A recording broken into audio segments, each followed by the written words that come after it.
ថ្មីសូមឲ្យលោកអ្នកប្រកបតែសេចក្តីសុខសុភមង្គលរៀងរហូត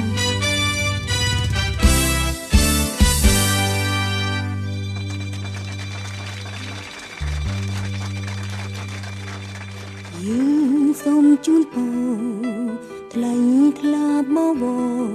ដល់គូស្វាមីភរិយាថ្មីសូមភមង្គលសេរីសួស្តីមួយថ្ងៃរៀបអាពាហ៍ពិពាហ៍ចំរៀងច្រៀងនឹងតន្ត្រីដូចស្វាមីនិងភរិយា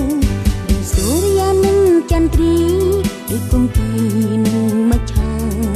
ថ្ងៃមោហានាងខត្តរិទ្ធបានចារឹកថ្ងៃមង្គលការដល់គូស្វាមីភរិយា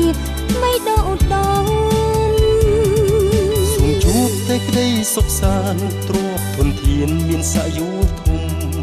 បទចំរៀងសូមស្វាគមន៍សុំនឹងពោទាំង5ប្រការអាយុវណ្ណៈសុខៈពលៈបដិពីអ្នកផងណាសូមទេវតាតាមរក្សា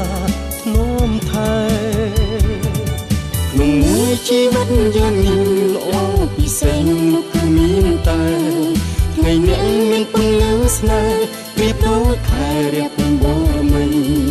សូមបានត្រជាក់ត្រជុំដូចជាទឹកអង្គបំពុនខ្ចីមានជោគជ័យលើវិធីជី